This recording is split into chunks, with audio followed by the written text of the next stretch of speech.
Bismillahirrahmanirrahim. Alhamdulillahi Rabbil Alamin. Wassalatu wassalamu ala ashrafil anbiya'i wal mursalin. Nabiyina Muhammadin wa ala alihi wa sahbihi ajma'in. Assalamualaikum warahmatullahi wabarakatuh.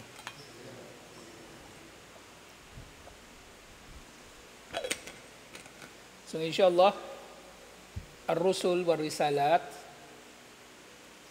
At tinatalakay pa rin natin yung ESMA.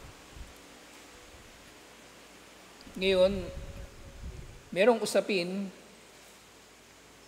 na kung saan sinasabi ng mga tao na meron daw mga tao na pinangangalagaan din ni Allah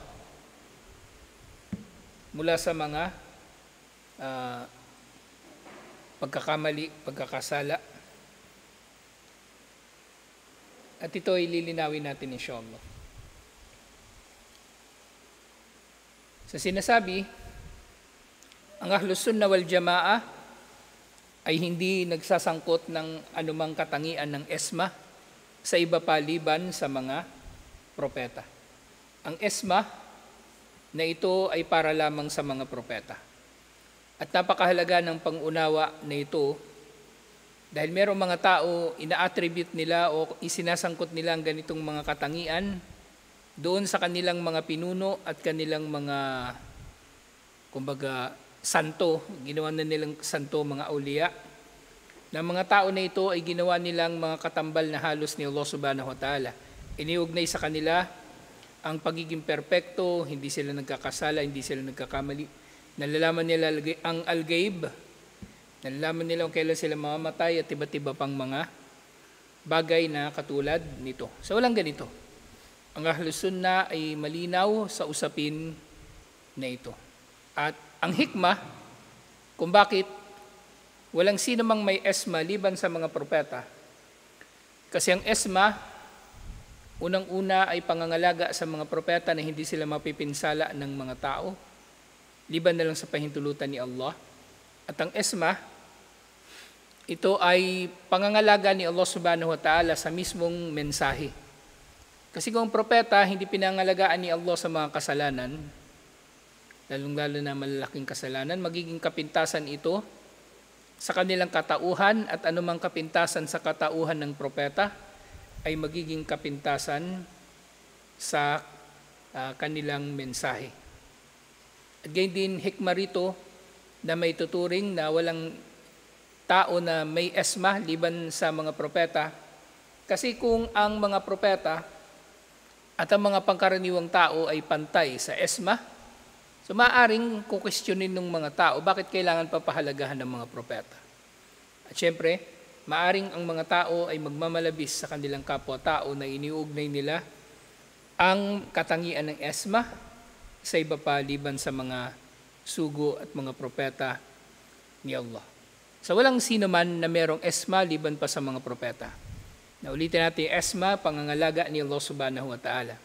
Kahit ang mga sahaba, kahit si Abu Bakar Siddiq radhiyallahu anhu, si Umar bin Khattab radhiyallahu anhu, hindi natin sila itinuturing o hindi natin iniugnay sa kanilang anumang katangian ng pagkapropeta o anumang pagpapahalaga na higit pa sa marapat na pagpapahalaga sa kanila.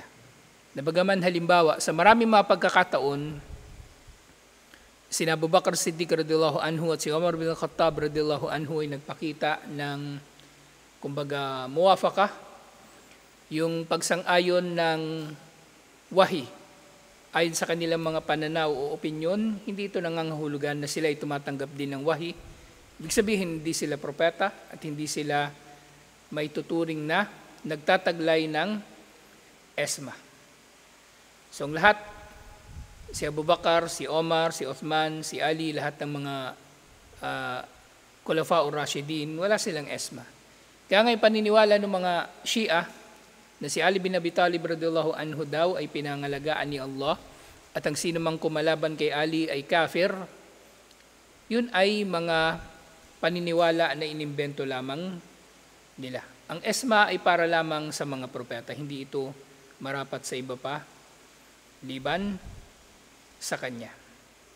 Liban kay Propeta Muhammad sallallahu alaihi wasallam sa umma na ito.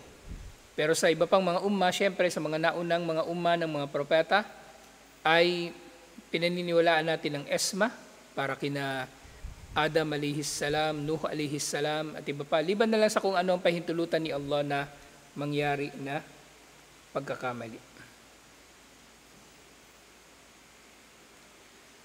Si Abu Bakr Siddiq radhiyallahu anhu, nang siya ay naging khalifa, at si Abu Bakr Siddiq radhiyallahu anhu, naging khalifa siya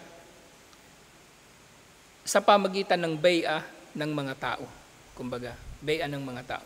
Bagaman buhay pa si Propeta Muhammad sallallahu alaihi wasallam, nauunawaan na ng mga tao na si Abu Bakr Siddiq radhiyallahu anhu siya yung pangalawa kay Propeta Muhammad sallallahu alaihi wasallam.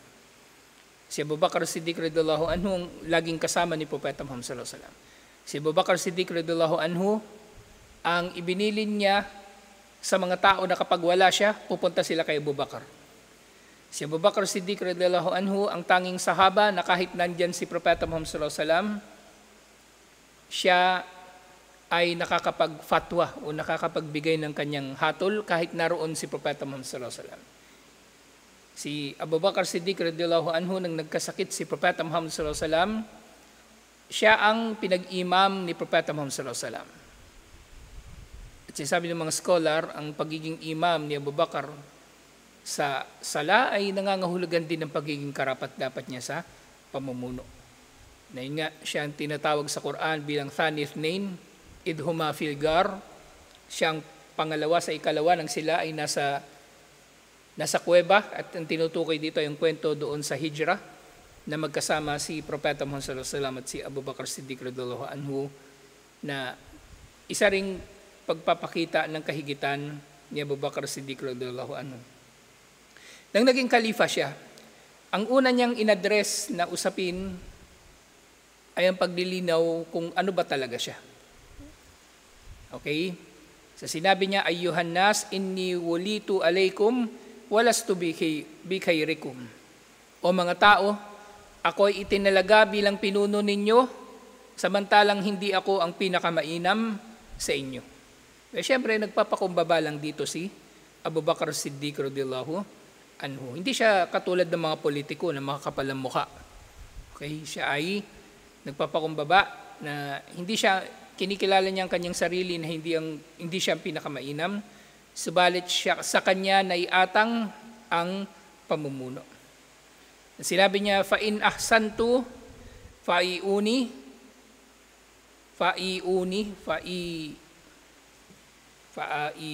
fa'inuni. Nakabulol. Kung ako ay naging tama sa aking desisyon, ay tulungan ninyo ako. Wa in nakhta'tu faqawwimuni.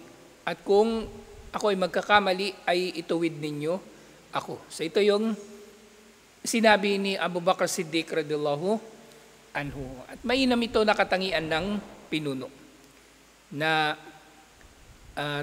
tinatanggap niya ang kanyang kahinaan, tinatanggap niya ang kanyang kakulangan ng kakayanan, at kinikilala niya ang ambag ng lipunan sa kanyang pamumuno at sa kabutihan na pangkalahatan, na kung siya nga ay magiging mabuti o magiging tama, ay tulungan siya na may patupad dito, at kung siya man ay magkakamali, ay ituwid siya ng mga tao. Siyempre, ito ay sa paraan na makatuwiran. Okay? Bawa nagkamali yung pinuno, siyempre idadaan nito sa makatarungan na paraan. Papayuhan siya o anuman. Hindi yung magpo-post agad sa Facebook. Tarantadong amir, ganun. Sa maayos na paraan, inshallah. At gayon din nangyari ito sa iba pang mga pagkakataon kay Umar bin Khattab radhiyallahu anhu, wa indama i'taradat imra'atun ala Umar bin Khattab, na meron daw nakipagtalo na babae kay Umar bin Khattab radhiyallahu anhu, waja'at bid-dalil, at nang binanggit na ng babae ang dalil, sinabi ni Umar bin Khattab radhiyallahu anhu, asabat imra'atun wa akhta'a Umar. Tama ang sinabi ng babae, hindi na sinabi kung sino ang babae na ito. Tama ang sinabi ng babae, at ah, nagkamali si Omar. So tinanggap ni Omar bin Khattab radiyallahu anhu na siya ay nagkamali at tama ang naging puna sa kanya ng babae. Okay? Tama ang naging puna sa kanya nung babae. So ganito yung pinuno.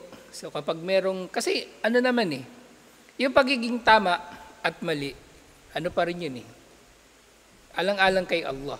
Kung tama ka, edi tama. Kung mali, edi mali. Paano yun ba? Magmamatigas ka pa rin na kahit mali ka na, para lang hindi ka mapahiya. Hindi ganun. Para sa tao na namumuhay para kay Allah, iniisip niya lagi yung kapakanan kapakanan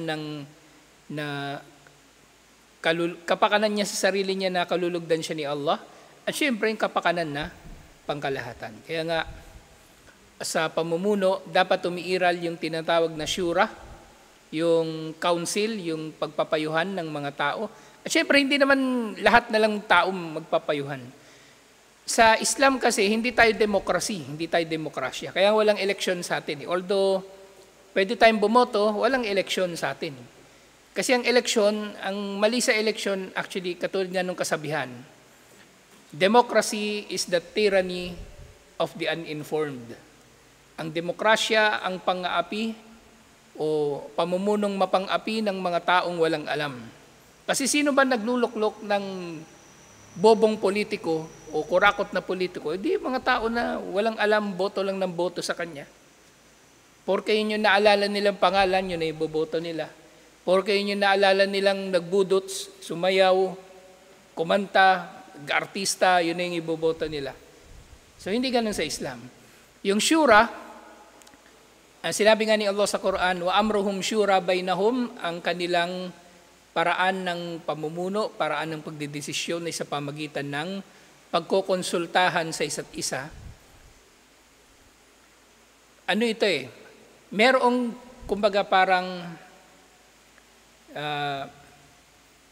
representative democracy lang. Kumbaga, may demokrasya pa rin na o tila parang kamukha ng democracy kasi ang ibig sabihin, ang democracy kasi naunawaan siya as antonym o kabaligtaran ng authoritarianism. So meron ding ibang nagdidesisyon sa Islam. Yun na nga yung syura. So binubuo yun ng pinaka-senior na mga tao sa pamayanan, pinaka-maalam, sila yung bumubuo ng syura. At ang pinuno, hindi siya makakapag-desisyon liban na lang na mayroong syura, mayroong kumbaga yung pagkokonsultahan. So mayroong syura. So kung mali yung pinuno, mananagot siya doon sa syura. Kung mali yung pinuno, mananagot siya sa syura. Kaya dito nyo makikita kung bakit sa iba't ibang mga pamahalaan, meron tinatawag na checks and balances. Sa isang democratic na government, halimbawa dito sa atin presidential yung ating sistema ng gobyerno. So magkakahiwala yung executive na siyang yung presidente, yung mga governor, mayor, yung executive sila. Legislative gumagawa ng batas, yung Senate, yung Congress sila yon. Tapos judiciary, ito na yung mga korte. At nasa ilalim pa nga ng judiciary actually yung ilan sa mahalagang mga law enforcement agency. Ang NBI, ang PIDEA, Philippine Drug Enforcement Agency, at iba pa, under siya ng judiciary. So hindi lang naiipon sa isang tao o isang bang tawag dito sa tatlo na ito, isang branch ng government ang kapangyarihan. Nadidivide sila dun sa tatlo. Kaya kapag ang kapangyarihan na ito naipon sa isang tao, siya na yung pinuno, siya pa yung nag-iimbento ng batas, tapos siya pa yung maghahatol, authoritarianism ang tawag doon. At maaaring mangyayari yan kahit sa maliliit na mga organisasyon, mga community, authoritarianism ang tawag doon. At ang marapat, yung maging katulad tayo ng mga sahaba, inshallah, sa pamumuno. Kasi kung titingnan natin, wala ngang esma sa iba pa liban sa mga propeta. Okay? So ibig sabihin, yung pinuno, mas magkakamali siya o mas prone siya sa pagkakamali kaysa kay Propeta Muhammad sallallahu alaihi wasallam at sa iba pang mga propeta. Kaya dapat mayroong syura. At ito yung pinatupad ng mga sahaba. Alhamdulillah. At matatalakay natin ito inshallah. Yung kasaysayan ng mga sahaba. Siguro pag natapos natin yung sira, matatalakay na natin yung talambuhay naman ng mga sahaba inshallah. Kung paano sila namuno sa mga Muslim. So yung Ar-Rahiqul Maktum siguro mga 5 years, after 5 years, tapos na natin yun. So pwede tayong inshallah. Buhay pa kaya kayo 5 years. Baka buta tayo mga 5 years nga, inshallah, madaanan na natin yung buhay ng mga sahaba, inshallah. So merong mga tao na nagpapakilala o inaangkin ng mga tagasunod nila na may esma. At meron tinukoy dito si Al-Mu'iz Al-Fatimi na hindi na natin masyadong pag-aaralan yung buhay niya kasi hindi naman natin siya, kumbaga, hindi siya related sa atin masyado bilang mga Muslim. So ito ay isa sa mga pinuno ng mga Shia. Si Al-Mu'iz Al-Fatimi na sinasabi dito, وَقَدْ نُسِبَتْ أَقْوَامُ الْإِسْمَى لِغَيْرِ الْأَنْبِيَاءِ مِنْ غَيْرِ دَلِيلٍ وَلَا بُرْهَانٍ. So meron daw mga tao na iniugnay sa kanila ang isma nang wala namang batayan. Iftiraan ala Allah. At ito ay pag-iimbento ng kasinungalingan laban kay Allah. At kabilang dito si Al-Mu'iz Al-Fatimi na siya ay nakikilala bilang Al-Mu'iz Ma'dam min Ismail, yung kanyang pangalan. Wa huwa alladhi yusammihi ba'da an-nasi Al-Mu'iz ad-Din Al-Mu'iz lidinillahi Al-Fatimi. Siya daw yung tagapagpatagumpay ng relihiyon ni Allah. Annahu ma'sumun huwa wa auladuhu anid dunubi wal akhta. At hindi lang siya ang kinikilala ng mga tagasunod niya na may esma, na hindi siya nagkakamali, hindi nagkakasala. Pating kanyang mga anak. So ito ay malaking kalokohan na. Okay? Kung ang pamumuno, hindi ito minamana, halimbawa, yung tatay pinuno, tapos yung anak niya automatically magiging pinuno. Hindi ganun sa Islam. Katulad ng nakita natin doon sa pamumuno ni Abu Bakr Siddiq radhiyallahu anhu. Sino sumunod sa kanya? Si Omar, hindi naman niya kaano-ano. Sino sumunod kay Omar? Si Uthman, hindi rin niya kaano-ano. Sino sumunod kay Omar? Si Ali, hindi niya kaano-ano. Si Al-Hasan, naging khalifa 6 na buwan pagkatapos ni Ali. Pero actually, ang posisyon ni Hasan, interim lang. Kumbaga, magulo kasi noon may civil war. May civil war sa pagitan ni Ali at saka ni Muawiyah. At ang pinagbulan ng kaguluhan nila nang pinatay si Uthman bin Affan ng mga Khawarij sa sulsol ni Abdullah bin Saba na founder ng Shia. So yun yung kaguluhan na yun sa pagitan ni Ali at saka ni Muawiyah. Malaking gera yun nangyari sa pagitan nila. So interim khalifa si Al-Hasan, pero after 6 months, nagkaroon ng pag-uusap sa pagitan ni Al-Hasan at Muawiyah at pumayag si Al-Hasan na umalis sa pagiging khalifa at si Muawiyah na ang naging khalifa. Pero yun nga, nung naging khalifa na si Muawiyah, nang mamamatay na siya, ibinili niya na ang kanyang anak ang magiging khalifa, si Yazid. At si Yazid, siya yung nagpapatay kay Al-Hussein doon sa Karbala. At marami ng kaguluhan nang nangyari. At sunod-sunod na yung mga naging khalifa na apo ni Muawiyah, at ang marami sa kanila puro palpak, kumbaga. Oo, malaking nasakop nila na teritoryo, pero kung sa katauhan, kumbaga napakalayo talaga nila sa Khulafa'ur Rashidin. So hindi minamana ang pamumuno. Actually, nagiging source ito ng corruption. Kaya nga sa Pilipinas, naghahangad yung mga mambabatas na magkaroon tayo ng batas laban sa political dynasty. na pagka yung lolo, politiko na halal, hindi na dapat pwede yung mga anak niya kasi nagiging dahilan ng pang-aabuso. Pero hindi naman laging ganun. Okay? Mayroong mga political dynasty na naging effective naman. Dito sa La Union, yung mga Ortega, matagal nang insurgency-free ang La Union. Walang NPA dito. Sa Davao City, yung mga Duterte, maganda yung pamumuno nila. Siyempre, yung mga Marcos, sa Ilocos, hindi naman lahat. Pero ang pagpapamana ng pamumuno sa anak, hindi siya kahit kailan effective na paraan ng pamumuno. Sasabihin nyo, bakit yung Britanya hanggang ngayon may hari, may reyna? Yung namumuno, yung anak naman. Ang Britanya actually, hindi lang yung hari at reyna yung namumuno. Meron pa silang mga actually, na lang ngayon symbolic na lang yung hari o reyna ng Britanya. Para na rin silang iba pang mga bansa. Merong House of Commons, merong House of Lords, parang din, may legislative, may judiciary, ganun din sila.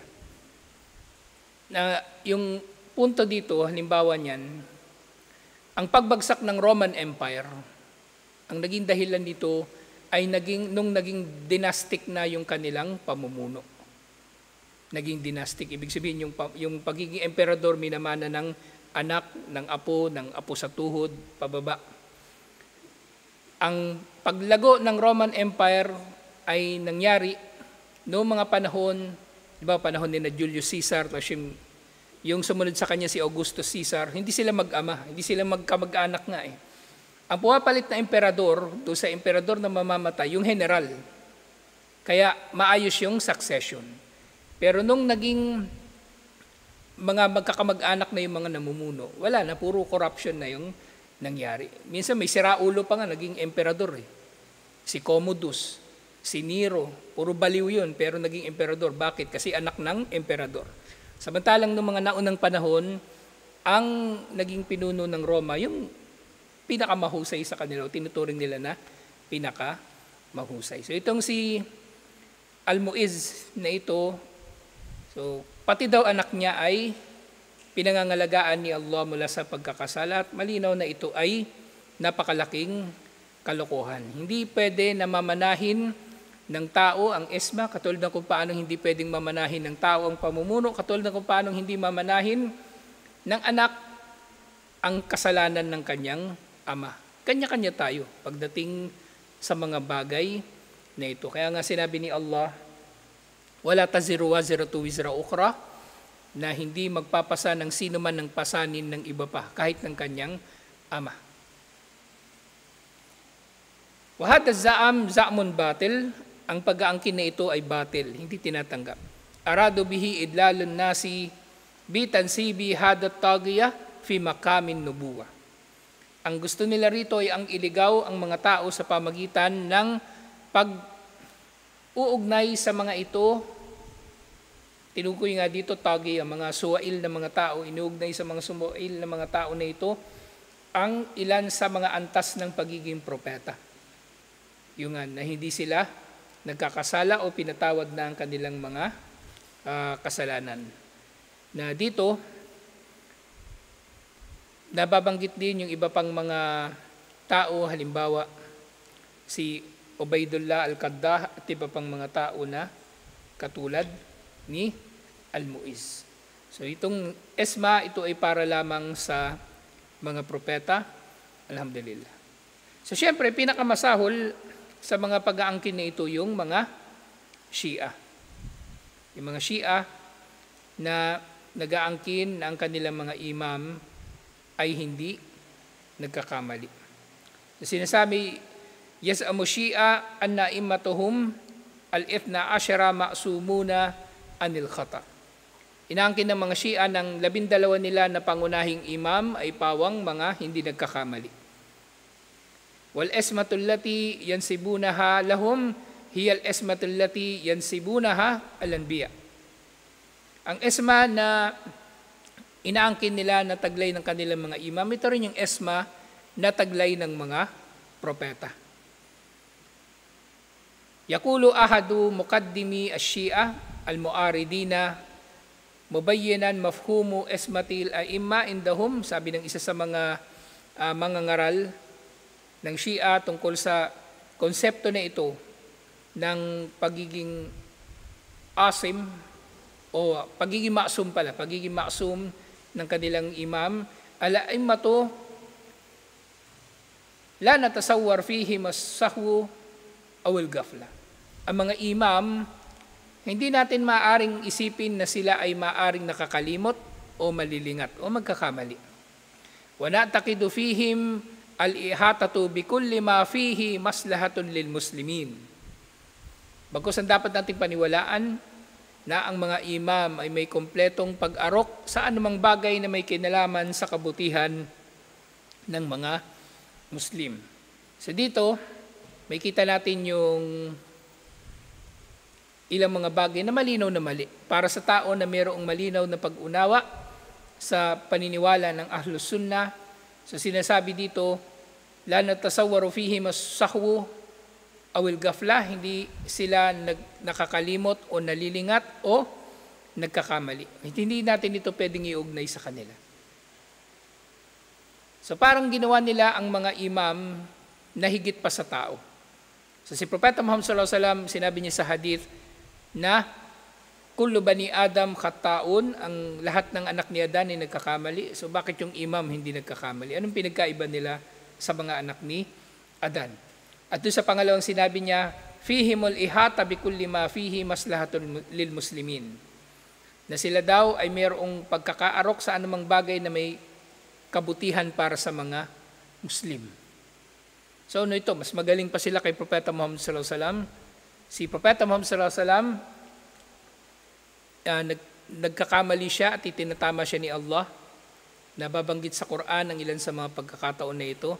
Tapos yung imam nila hindi nagkakamali at ang bawat sasabihin nito, bawat gagawin nito, bawat desisyon nito ay para lang sa maslaha ng mga Muslimin, para sa kapakanan ng mga Muslim. So ito ay batil na paniniwala. Na kaya nga, itong mga tao na ito, sila ay nagsishirk dito pa lang sa paniniwala nila na ito. Na iniuugnay nila sa kanilang mga imam yung mga katangian ng pagiging perpekto, na higit pa sa pagiging perpekto ng mga propeta, at actually inilalagay nila sa antas ng pagiging perpekto ni Allah. Ang mga imam nila ay perpekto na katulad na lamang din ng pagiging perpekto ni Allah. Kasi alam nila lahat. Tapos alam nila yung al-ghaib. At alam nila ang mga bagay-bagay na iniligin di Allah pero inangkin nila na nakikilala nila. So marami pang mga paniniwala yung mga Shia tungkol sa usapin na ito at mainam na makilala natin ang mga ito inshallah, kasi maraming Shia ngayon na nagkalat. Kahit dito sa Pilipinas, hindi man sila hayagan na nangangaral, marami sila dito na minsan baga dadaanin ka lang nila sa mga kwento-kwento hanggang sa makapagtanim sila sa iyo ng pagdududa. So dapat kilala natin itong mga Shia para hindi tayo matatakot sa kanila. Kasi magagaling yung mga yan. Hindi ko alam. Minsan kasi, yung tao, wala naman siya talagang kaalaman, wala siyang skill. Pero dahil malakas yung loob niya, meron siyang audacity. Kumbaga dinadaan lang niya sa lakas ng loob yung mga bagay-bagay. Nasisindak niya yung mga tao. So ganun yung marami sa mga Shia. Nasisindak nila yung mga tao at mula doon ay nagagawa na nila yung kanilang mga plano na magtanim ng pagdududa sa puso ng mga tao. So, inshallah, pag-aaralan pa natin ito yung konsepto ng esma ng mga Shia, kasi ito ay kufur talaga na may tuturing. So, tutuloy natin ito inshallah. Assalamualaikum warahmatullahi wabarakatuh.